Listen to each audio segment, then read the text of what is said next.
Hello दोस्तों, welcome back to our YouTube channel. आज की इस वीडियो में आपको बताने वाला हूँ टेस्ट नंबर 7 का सोल्यूशन। तो चलिए वीडियो को शुरू करते हैं। अगर आप लोग भी टेस्ट देना चाहते हैं तो मुझे इंस्टाग्राम पे मैसेज कर सकते हैं। इंस्टाग्राम का लिंक आपको डिस्क्रिप्शन में मिल जाएगा। तो चलिएगा इस वीडियो को शुरू करते हैं।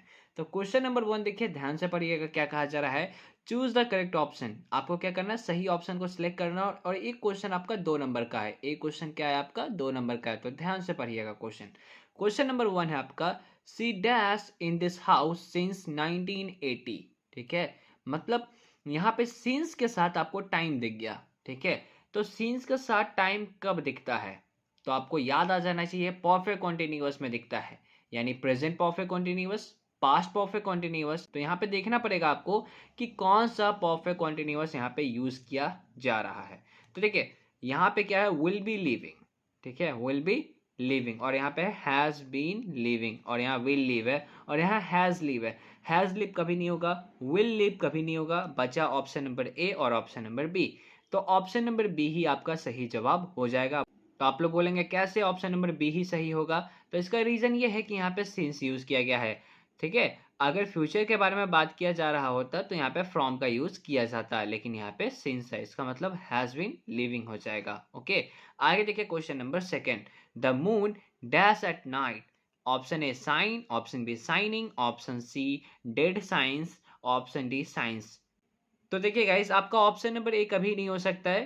तो गाइस, आपका ऑप्शन ए बिल्कुल गलत है। क्यों गलत है, क्योंकि सिंगुलर सब्जेक्ट के साथ वर्ब का फर्स्ट फॉर्म प्रयोग नहीं किया जाता है। और देखिए, साइनिंग भी नहीं होगा। साइनिंग क्यों नहीं होगा सर, क्योंकि साइनिंग यानी वर्ब का फोर्थ फॉर्म के लिए आपको किसी ना किसी हेल्पिंग वर्ब का यूज करना होता है। यहाँ पे कोई भी हेल्पिंग वर्ब यूज नहीं किया गया है। दैट मीन्स कि ऑप्शन नंबर बी भी गलत है। ऑप्शन नंबर सी देखिए क्या मिस्टेक करके दे दिया हुआ है, डेड के साथ साइंस कर दिया, यानी डेड के साथ V5 लगा दिया। और मैं आपको बार बार बोलता हूं कि डेड के साथ V1 का प्रयोग किया जाता है। डू, डज और डेड, इन तीनों के साथ वर्ब का फर्स्ट फॉर्म प्रयोग किया जाता है। दैट मीन्स कि आपका तीनों ऑप्शन गलत है। और जब तीनों ऑप्शन गलत है, यानी option number D is the right answer. Option number D है आपका साइंस। तो क्या हो जाएगा, the moon science at night. ठीक है, आगे देखिए third number question. If I make a mistake the teacher dash मी। ठीक है, अगर मैं मिस्टेक करता हूं, ठीक है, या फिर करूंगा, ठीक है, तो क्या होगा, तो टीचर क्या करेंगे, मुझे पनिशमेंट देंगे। क्या करेंगे, पनिश करेंगे। तो गाइस, यहाँ पे फ्यूचर के बारे में बात किया जा रहा है, तो ये पास्ट वाला तो कभी होगा ही नहीं। ठीक है, हैज फिनिश्ड कभी नहीं होगा। और विल बी फिनिश्ड कर दिया, विल बी फिनिशिंग होगा, तो ये भी गलत हो गया। यानी कि ऑप्शन नंबर बी ही बिल्कुल सही जवाब हो जाएगा, विल फिनिश। ठीक है, विल के साथ वर्ब का फर्स्ट फॉर्म। आगे देखिए 4 number question. A police man dash me crossing the street yesterday. Yesterday आपको दिख गया, यस्टरडे से आपको समझ में आ जाना चाहिए कि पास्ट के बारे में बात किया जा रहा है। ये देखिए, डायरेक्ट यहाँ पे वर्ब का थर्ड फॉर्म लगा दिया गया है। कोई भी सब्जेक्ट के साथ डायरेक्ट वर्ब का थर्ड फॉर्म यूज नहीं किया जाता है ना। हैव, हैज या कुछ ऐसा होना चाहिए तभी वो यूज किया जाता है, डायरेक्ट यूज नहीं किया जाता है। तो ये तो ऑप्शन गलत हो गया। हैज सीन नहीं होगा, ये प्रेजेंट को शो कर रहा है, ये भी नहीं होगा, है ना। और देखिए option number D will see है, तो ये भी नहीं होगा, ये फ्यूचर को डिनोट कर रहा है, तो ये भी गलत हो गया। यानी कि ऑप्शन नंबर बी ही बिल्कुल सही जवाब हो जाएगा। ये कैसे पता लगा, तो ये मुझे यस्टरडे देखने के बाद पता चल गया कि ये पास्ट में ही बनेगा, तो सॉ हो जाएगा। ठीक है, police man saw me crossing the street yesterday. आगे देखिए 5 नंबर क्वेश्चन क्या कहा जा रहा है, who dash at the meeting yesterday. अब यहाँ पे फिर से आपको यस्टरडे दिख गया, यानी बीते हुए कल के बारे में बात किया जा रहा है, यानी पास्ट टाइम के बारे में बात किया जा रहा है। तो देखिए, फ्यूचर तो कभी नहीं होगा, प्रेजेंट कभी नहीं होगा, और ये भी तो आपका प्रेजेंट ही है, तो ये भी नहीं होगा। और यानी कि आपका ऑप्शन नंबर बी ही बिल्कुल सही जवाब हो जाएगा, who spoke at the meeting yesterday.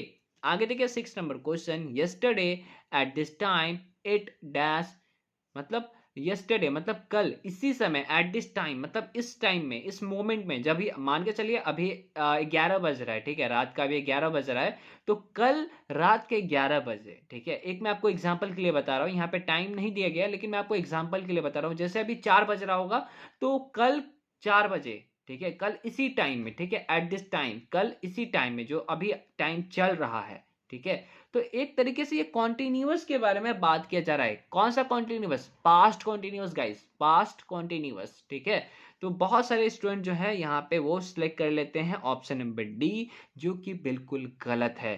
क्यों गलत है? तो देखिए गाइस, यहाँ पे सिर्फ और सिर्फ क्या लिखा हुआ है, यस्टरडे। यहाँ पे भी क्या लिखा हुआ है, सिर्फ यस्टरडे लिखा हुआ है। लेकिन यहाँ पे यस्टरडे के साथ एट दिस टाइम भी लिखा हुआ है गाइस। एट दिस टाइम से आपको समझ में आ जाना चाहिए कि ये कॉन्टिन्यूअस के बारे में बात किया जा रहा है, मतलब इसी समय क्या हो रहा था। ठीक है, yesterday at this time it क्या हो रहा था, तो क्या हो रहा था, स्नो हो रहा था। स्नो यानी बर्फ गिर रहा था, तो क्या हो जाएगा, was snowing। ठीक है, yesterday at this time it was snowing। ठीक है, मतलब कल इसी समय क्या हो रहा था, वहां बर्फ गिर रही थी, है ना, बर्फ गिर रही थी। तो ये सेंस यहाँ पे दिया जा रहा है, तो इसका ऑप्शन नंबर बी सही होगा, डी गलत हो जाएगा गाइस। डी को सिलेक्ट मत करिएगा, मैंने आपको समझा दिया कि ऑप्शन नंबर बी ही क्यों सही होगा। आगे मूव करते हैं 7 नंबर क्वेश्चन को। देखिए, सी dash your letter 3 weeks ago. अब देखिए 3 वीक्स एगो यानी ये बीते हुए टाइम के बारे में बात किया जा रहा है, तो प्रेजेंट तो कभी नहीं होगा, है ना। और ये देखिए, ये पास्ट है लेकिन कॉन्टिन्यूअस है, ये बीता हुआ समय है जो बीत चुका है। ठीक है, हो नहीं रहा है कॉन्टिन्यूअस में, यहाँ पे कॉन्टिन्यू कुछ दिख ही नहीं रहा, तो ये तो नहीं होगा। हैज सेंट आपका, ये तो भाई ये तो आपका प्रेजेंट ही हो जाएगा, तो ये तो होगा नहीं, यानी कि ऑप्शन नंबर बी ही होगा। क्योंकि सेंड का जो वीटू होता है वो होता है सेंट, क्या होता है, सेंट होता है, ये आपको पता होना चाहिए। ओके, चलिए आगे बढ़ते हैं 8 number question. We dash our annual sports day at the national stadium next Monday. तो देखिए यहाँ पे क्या लिखा हुआ है, नेक्स्ट मंडे। अगर जिसने भी नेक्स्ट मंडे को पकड़ लिया तो उसको समझ में आ जाएगा कि इसका राइट आंसर क्या होने वाला है, यानी आने वाले कल के बारे में बात किया जा रहा है, यानी फ्यूचर के बारे में बात किया जा रहा है। तो होल्ड्स नहीं होगा, हिल्ड नहीं होगा, विल होल्ड होगा। ठीक है, विल होल्ड। ठीक है, तो option number C is the right answer. Okay, आगे मूव करते हैं क्वेश्चन नंबर 9 की ओर। 9 देखिए क्या कहा जा रहा है, kitty plants dash the bottles in her house. तो क्या हो जाएगा, रिसाइकल, रिसाइकल्ड, रिसाइकलिंग या फिर टू रिसाइकल, क्या होगा बताइए आप जल्दी से। तो देखिए गाइस, यहाँ पे किट्टी के साथ वर्ब का फिफ्थ फॉर्म यूज कर लिया गया। किट्टी आपका सिंगुलर सब्जेक्ट है, इसलिए यहाँ पे V5 लगा दिया गया है। तो डायरेक्ट ही यहाँ पे कोई भी वर्ब यूज नहीं किया जा सकता है। रिसाइकल आपका वर्ब है, तो डायरेक्ट ही यहाँ पे वर्ब नहीं आ सकता है, तो ये गलत हो जाएगा। V2 भी डायरेक्ट नहीं आ सकता, ये भी गलत हो जाएगा, क्योंकि जब दो वर्ब ऐड करते हैं तो बीच में क्या लगाते हैं, टू का प्रयोग करते हैं। जी हाँ गाइस, बीच में किसका प्रयोग करते हैं, टू का प्रयोग करते हैं। जैसे मैं खेलता हूं तो क्या बोलेंगे, आई प्ले, मैं खेलना चाहता हूं, तो आई वॉन्ट प्ले नहीं बोल सकते हैं, आई वॉन्ट टू प्ले बोलना होगा, क्योंकि वॉन्ट भी आपका वर्ब है और प्ले भी आपका वर्ब है, तो बीच में टू से कनेक्ट किया जाएगा, तो यहां पे भी टू रिसाइकल हो जाएगा। Kitty plans to recycle the bottles in her house. Okay, I hope कि आपको 9 नंबर क्वेश्चन अच्छे से समझ में आ गया होगा। आगे देखते हैं 10 नंबर क्वेश्चन। 10 नंबर क्वेश्चन देखिए, dash you know the correct answer to this question. तो यहाँ पे इज देखिए कभी भी नहीं आएगा, क्योंकि इज एमआर के साथ वर्ब का फोर्थ फॉर्म प्रयोग किया जाता है, जबकि यहाँ पे वर्ब का फर्स्ट फॉर्म यूज किया गया। दैट मीन्स कि ये ऑप्शन बिल्कुल गलत है। विल के साथ किया जाता है, लेकिन यहाँ पे फ्यूचर के बारे में बात नहीं किया जा रहा, तो विल कभी भी नहीं होगा। अब बचा डू या डज। ठीक है, डू होगा या डज होगा। तो देखिए गाइस, यहाँ पे यू है, यू के साथ हम लोग हमेशा डू का प्रयोग करते हैं, ना कि डज का। डज का प्रयोग किसके साथ करते हैं, ही सी इट और जो भी सिंगुलर नेम होता है उसके साथ डज का प्रयोग करते हैं, बाकी के साथ डू का प्रयोग करते हैं, तो यहाँ पे डू हो जाएगा राइट आंसर। ओके, आगे देखिए 11 नंबर क्वेश्चन। ये मोस्ट कंफ्यूजिंग क्वेश्चन है गाइस, इसमें बहुत सारे स्टूडेंट गलत ऑप्शन को सिलेक्ट करते हैं, तो आपको बिल्कुल भी गलत ऑप्शन को सिलेक्ट नहीं करना है। तो क्वेश्चन देखिए क्या कहा जा रहा है, each of the 20 questions on the test paper dash 2 marks. तो यहाँ पे बच्चे देखते हैं कि 20 क्वेश्चंस लिखा हुआ है, यानी एक से ज्यादा क्वेश्चन के बारे में बात किया जा रहा है, तो V1 का प्रयोग किया जाएगा। लेकिन ऐसा बिल्कुल भी नहीं है गाइस, यहाँ पे ईच ऑफ द यूज किया गया है। मैं आपको बार बार बताता हूँ कि ईच ऑफ द आपका सिंगुलर सब्जेक्ट है, नन ऑफ द, है ना, ईच ऑफ द, ये सब आपका क्या होता है, सिंगुलर सब्जेक्ट में काउंट होता है। तो यहाँ पे क्या हो जाएगा, V5 का यहाँ पे प्रयोग किया जाएगा, कैरीज हो जाएगा। Each of the 20 questions on the test paper carries 2 marks. Okay, तो यहाँ पे क्या हो जाएगा, कैरीज हो जाएगा। ऑप्शन नंबर बी ही बिल्कुल सही जवाब हो जाएगा। यहाँ पे प्रेजेंट के बारे में बात नहीं किया जा रहा है, बीते हुए समय के बारे में बात नहीं किया जा रहा है, तो यहाँ पे प्रेजेंट के बारे में बात नहीं किया जा रहा, तो हैज़ कैरीड कभी भी नहीं होगा, और फ्यूचर भी यहाँ पे नहीं है, तो विल कैरी कभी भी नहीं आ सकता है। आगे देखिए 12 नंबर क्वेश्चन। देखिए ये भी आपका वही है, ठीक है, उसी टाइप का क्वेश्चन है। ये भी आपका सिंगुलर सब्जेक्ट है, और सिंगुलर सब्जेक्ट के साथ आपको सिंगुलर वर्ब का भी प्रयोग करना है। इस बात को आप नोट डाउन करके लिख लीजिए। None of the shirts dash nice enough for my friend. तो यहाँ पे क्या हो जाएगा, none of the shirts is nice enough for my friend. तो इज हो जाएगा, यहाँ पे आर मत लगा दीजिएगा। बहुत लोग देखते हैं यहाँ पे शर्ट्स है, एक से ज्यादा है तो आर आएगा, लेकिन यहाँ पे बोला जा रहा है कोई भी जो शर्ट्स है वो मतलब उतना अच्छा नहीं है, ठीक है। नाइस इनफ मतलब उतना अच्छा नहीं है, किसके लिए, तो हम फॉर माई फ्रेंड, मेरे दोस्त के लिए, ओके। तो यहाँ पे इज होगा, ऑप्शन नंबर ए बिल्कुल सही जवाब हो जाएगा। आगे मूव करते हैं 13 नंबर क्वेश्चन की ओर। 13 नंबर क्वेश्चन देखिए क्या कहा जा रहा है, they dash in the lobby for 2 hours. तो यहाँ पे देखिए फॉर 2 आवर्स आपको दिख गया ना, इसका मतलब ये परफेक्ट कॉन्टिन्यूअस में जाएगा। तो देख लेते हैं कौन सा परफेक्ट कॉन्टिन्यूअस है, प्रेजेंट, पास्ट या फ्यूचर। तो देखते हैं, देखिए आर वेटिंग कभी भी परफेक्ट कॉन्टिन्यूअस का नहीं होता। ये ऑप्शन ही आपका रॉन्ग हो गया, तो ये ऑप्शन हटा दीजिए, ओके। देखिए हैव बीन वेटिंग ये हो सकता है, वेट कभी भी नहीं आता परफेक्ट कॉन्टिन्यूअस में, तो ये नहीं होगा। हैज़ बीन वेटिंग ये आपका परफेक्ट कॉन्टिन्यूअस में आता है, तो डे के साथ हैज़ नहीं लगाते हैं, हैव लगाते हैं, यानी कि ऑप्शन नंबर बी ही बिल्कुल सही जवाब हो जाएगा। आगे मूव करते हैं 14 number question, birds dash in nests. मतलब बर्ड्स जो है वो कहाँ पे रहती है, तो घोंसले में, है ना। तो यहाँ पे बर्ड्स है, एक से ज़्यादा है, ठीक है। और ये आपका यूनिवर्सल ट्रूथ है गाइस, क्या है, यूनिवर्सल ट्रूथ। आपको पता होना चाहिए कि बर्ड्स कहाँ पे रहती है, घोंसले में रहते हैं, और ये सच है, ये तथ्य है ना। ये एकदम सत्य बात है कि जो बर्ड होती है वो कहाँ पे रहती है, घोंसले में रहती है। यहाँ पे क्या हो जाएगा, ये यूनिवर्सल ट्रूथ में आएगा।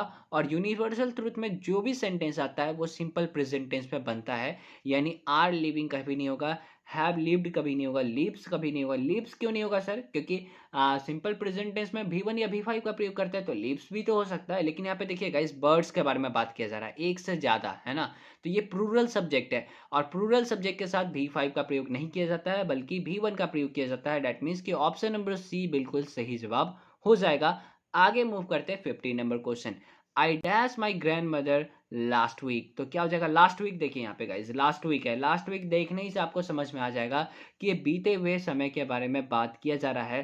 तो क्या हो जाएगा, सिंपल पास्ट में बनेगा, तो विजिटेड, ठीक है। तो I visited my grandmother last week. आगे देखिए 16 number question, my grandmother dash at 85। तो क्या हो जाएगा वो आपको बताना है, यहाँ पे डाइज हो जाएगा, डाइड होगा, हैड डाइड होगा, या फिर हैज डाइड होगा। तो देखिए 85 की उम्र में क्या हुआ था, ग्रैंड मदर का डेथ हो गया था, तो यहाँ पे क्या हो जाएगा, डाइड हो जाएगा। क्या हो जाएगा, died, my grandmother died at 85, okay. आगे देखिए 17 number question, we had dash from scratch. तो यहाँ पे आपको बताना है कौन सा ऑप्शन सही है, स्टार्ट, टू स्टार्ट, स्टार्टिंग, या फिर नन ऑफ दीज। तो हैड के साथ वर्ब का थर्ड फॉर्म प्रयोग किया जाता है। स्टार्ट आपका थर्ड फॉर्म नहीं है, तो ये नहीं हो सकता है। स्टार्टिंग आपका थर्ड फॉर्म नहीं है, ये नहीं हो सकता है। और आपके मन में डाउट आ रहा होगा, सर इसका मतलब नन ऑफ दीज होगा इसका राइट आंसर, क्योंकि यहाँ पे थर्ड फॉर्म तो है ही नहीं। लेकिन एक केस और बनता है गाइस, ठीक है, हैव, हैज और हैड, इन तीनों के साथ वर्ब का थर्ड फॉर्म तो लगता ही है। और एक केस और बनता है, देखिए मैं आपको बताता हूँ। आपका जो भी हैव और हैज़ है और हैड है, ठीक, और हैड है, इन तीनों के साथ वर्ब का थर्ड फॉर्म तो प्रयोग किया जाता है। लेकिन एक और केस होता है ना, याद करिए गाइस आप लोग, मजबूरी वाला जो केस होता है उसमें हैव, हैड और हैज़, इन तीनों के साथ टू का प्रयोग किया जाता है, ठीक है। टू का प्रयोग किया जाता है, उसके बाद कोई भी वर्ब का फॉर्म यूज किया जाता है। जनरली वर्ब का फर्स्ट फॉर्म ही यूज किया जाता है ना, टू के बाद वर्ब का फर्स्ट फॉर्म ही प्रयोग किया जाता है। तो देखिए यहाँ पे टू के साथ वर्ब का फर्स्ट फॉर्म यूज किया गया है, दैट मीन्स कि ऑप्शन नंबर बी भी सही हो सकता है। तो यहाँ पे ऑप्शन नंबर बी को ही सिलेक्ट करके आपको चलना पड़ेगा, ठीक है। अगर यहाँ पे टू स्टार्ट नहीं होता, सिर्फ स्टार्ट होता या फिर स्टार्ट्स होता तो नहीं होता, तब नन ऑफ दीज हो जाता, ओके। लेकिन यहाँ पे आपको ऑप्शन दिया हुआ है, तो आप दोनों में से किसी एक को सिलेक्ट कर सकते हैं। ये तो नहीं दिया है, हैव, हैज और हैड के साथ वर्ब का थर्ड फॉर्म तो नहीं दिया है, तो ये तो है ही नहीं ऑप्शन में, तो यही आपको लेके चलना होगा, ओके। चलिए आगे मूव करते हैं। 18 नंबर क्वेश्चन देखिए, I dash for a walk in the morning. तो यहाँ पे क्या हो जाएगा, I go for a walk in the morning, ठीक है। ऑप्शन नंबर ए बिल्कुल सही हो जाएगा। आई एम गोइंग नहीं होगा, हैड गॉन नहीं होगा, और हैव गॉन नहीं होगा। 19 नंबर क्वेश्चन देखिए, I forgot dash the letter. Forgot dash the letter, dash की जगह पे क्या आएगा, देखिए फॉरगॉट भी आपका वर्ब है, तो पोस्ट तो कभी नहीं आ सकता है। टू के साथ पोस्टिंग वर्ब का फोर्थ फॉर्म यूज नहीं किया जाता, ये नहीं होगा। To post is the right answer, ठीक है। I forgot to post the letter, okay. Option number C बिल्कुल सही जवाब हो जाएगा। आगे देखिए 20 number question, you had better dash to his advice. तो यहाँ पे देखिए बेटर, हैड बेटर का एक स्ट्रक्चर होता है गाइज, हैड बेटर के साथ वर्ब का फर्स्ट फॉर्म प्रयोग किया जाता है, तो यहाँ पे लिसन हो जाएगा। ओके, चलिए आगे मूव करते हैं। ज़्यादा एक्सप्लेन नहीं करता हूँ क्योंकि बहुत सारे स्टूडेंट कमेंट करते हैं कि सर आप बहुत ज़्यादा एक्सप्लेन करते हैं, जिस कारण से वीडियो आपका बहुत लॉन्ग हो जाता है और मुझे देखने का इच्छा नहीं होता है, उतना बड़ा वीडियो देखने का मन नहीं करता है। लेकिन मैं क्या करूँगा, अगर मैं आपको रीज़न नहीं समझाऊंगा तो फिर आप एग्जाम में अच्छे मार्क्स गेन नहीं कर पाएंगे, जस्ट बिकॉज इसलिए मुझे रीज़न बताना पड़ता है। मैं कम से कम रीज़न बताने का कोशिश करता हूँ, और कोशिश करता हूँ आपको ज़्यादातर आंसर ही बताने का, लेकिन जहाँ पे मुझे लगता है कि यहाँ पे रीज़न आपको बताना चाहिए तो वहाँ पे मैं आपको बता देता हूँ। आगे देखिए 21 number question, bread and butter dash his only food. ये मैंने आपको सब्जेक्ट वर्ब एग्रीमेंट में अच्छे से कराया हुआ है, आप जा करके ज़रूर देखिएगा। इसका फिलहाल मैं आपको राइट आंसर बता देता हूँ, क्या हो जाएगा, इज हो जाएगा option number B, bread and butter is his only food. Okay, आगे देखिए 22 नंबर क्वेश्चन, और ये भी मैंने आपको सब्जेक्ट वर्ब एग्रीमेंट में कंप्लीट करा दिया हुआ है।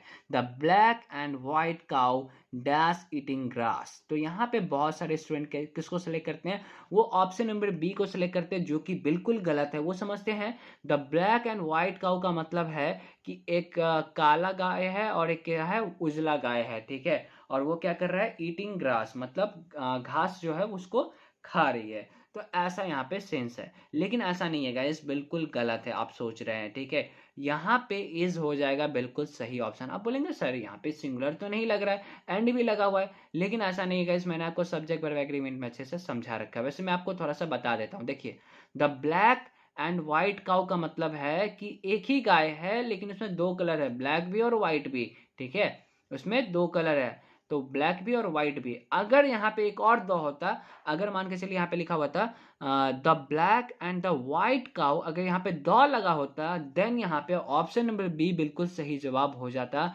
लेकिन यहाँ पे एक द मिसिंग है। देख रहे हैं एक आर्टिकल के कारण, एक द के कारण यहाँ पे कितना बड़ा डिफरेंस क्रिएट हो रहा है। आई होप कि आपको समझ आ रहा होगा। यहाँ पे एक काउ के बारे में बात किया जा रहा है, लेकिन अगर यहाँ पे द लगा देने से क्या हो जा रहा है, दो काउ के बारे में आप बात कर रहे हैं, ठीक है। लेकिन यहाँ पे अभी एक ही द है, यानी एक ही आर्टिकल यूज किया गया, डेट मीन्स कि ऑप्शन नंबर ए बिल्कुल सही जवाब हो जाएगा, इज। ओके, आगे देखिए 23 number question, each girl and each boy dash given a mango.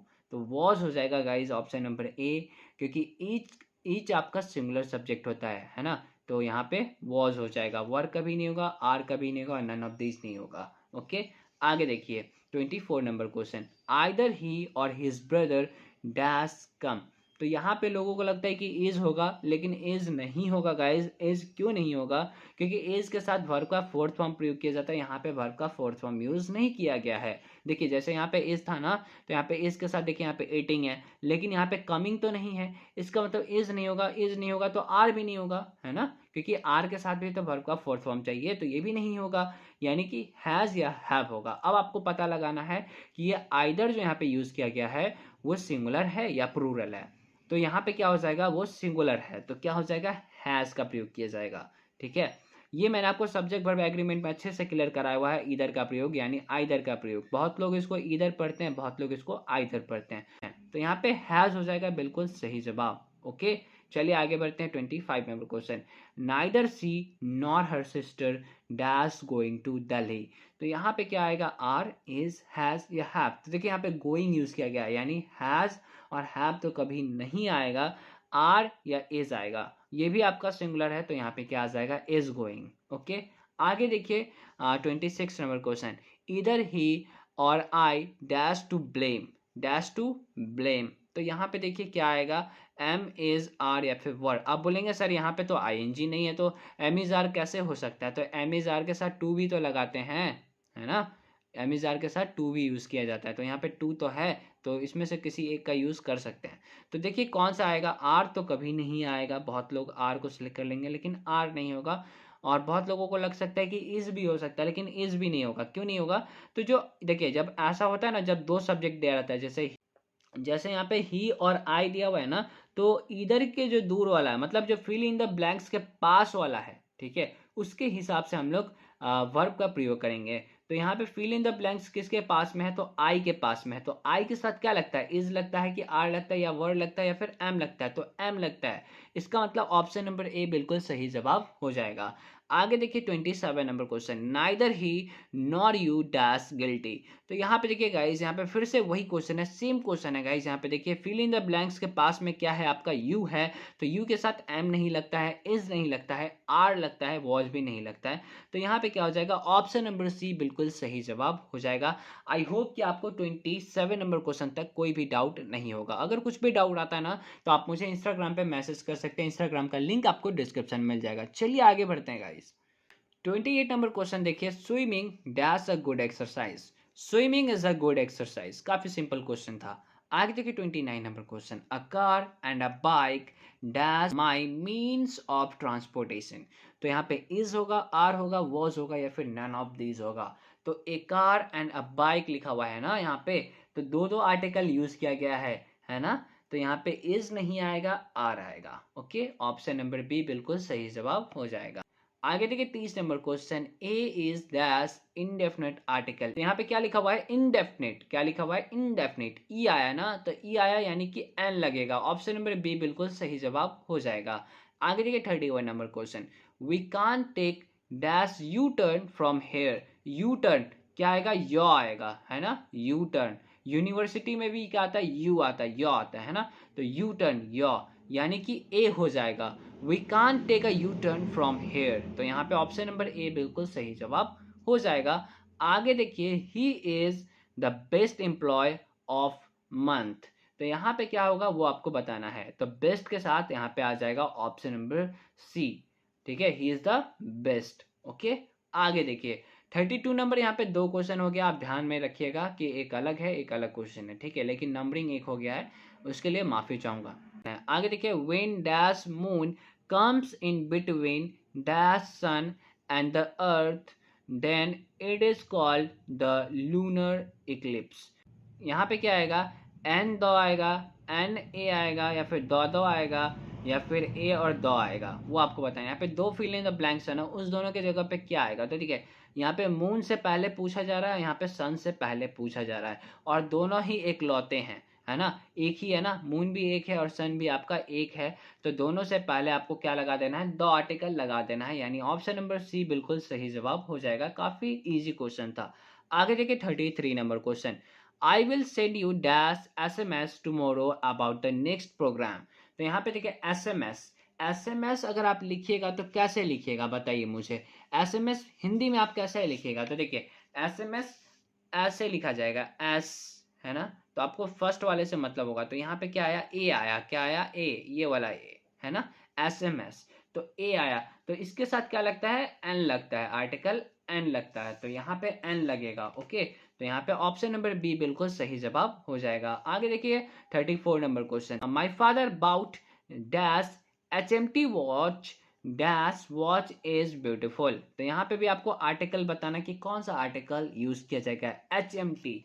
H M T देखिए, एच है ना, एच आप कैसे लिखेगा, एच एच ऐसे लिखिएगा ना, तो यहाँ पे क्या आएगा, ए आएगा पहले, है ना, तो ए आएगा, तो इसके साथ तो एन लगेगा, यानी फर्स्ट ऑप्शन में आपका एन होना चाहिए। तो देखिए यहाँ पे ए है तो ये नहीं होगा, यहाँ पे द है तो ये नहीं होगा, यहाँ पे देखिए एन है ना, और यहाँ पे देखिए द है, यानी कि ऑप्शन नंबर सी बिल्कुल सही जवाब हो जाएगा। आगे आपको चेक भी नहीं करना, क्योंकि यहाँ पे तो एन और है ही नहीं ना, इसका मतलब ऑप्शन नंबर सी ही बिल्कुल सही जवाब हो जाएगा। आगे देखिए 35 number question, have you ever read dash Ramayana written by Valmiki. तो यहाँ पे क्या आ जाएगा, द आ जाएगा। ठीक है, चलिए आगे मूव करते हैं। 36 number question, what are dash largest animals in the sea. तो यहाँ पे लार्जेस्ट है ना, तो यहाँ पे द आ जाएगा, बिगेस्ट, लार्जेस्ट ऐसा कुछ होता है तो उससे पहले द का प्रयोग किया जाता है। आर्टिकल वाले वीडियो में मैंने आपको अच्छे से समझाया है, अगर आपको देखना है तो आप प्लेलिस्ट में जा करके देख सकते हैं। डेफिनेट आर्टिकल का अलग बताया है मैंने, और आर्टिकल मतलब ए एन का प्रयोग मैंने आपको अलग बताया है। ठीक है, और कहाँ पे आर्टिकल ए को अ पढ़ा जाता है, कहाँ पे ए को ए ही पढ़ा जाता है, वो भी मैंने आपको अच्छे से क्लियर किया हुआ है। प्रोनाउंसिएशन के बारे में भी मैंने आपको वहाँ पे बताया हुआ है। तो चलिए 37 नंबर क्वेश्चन देखते हैं, my uncle is dash S D O. S D O, S, A आएगा, है ना, ए, तो यहाँ पे ऑप्शन नंबर बी बिल्कुल सही जवाब हो जाएगा। आगे देखिए 38 number question, she dash speak English fluently, तो क्या हो जाएगा, उसके अंदर वो क्षमता है, कैपेबिलिटी है, तो क्या हो जाएगा, कैन हो जाएगा। She can speak English fluently, है ना। चलिए आगे देखिए 39 number question. You dash not go to Mumbai, the meeting is cancelled. ठीक है, मीटिंग क्या हो गया, कैंसिल हो गया, तो आपको जो है मुंबई जाने की आवश्यकता नहीं है, जरूरत नहीं है, तो नीड नॉट हो जाएगा। You need not go to Mumbai, the meeting is cancelled. Okay, आगे देखते हैं लास्ट क्वेश्चन जो कि है आपका 40 नंबर क्वेश्चन। तो चलिए आगे बढ़ते हैं।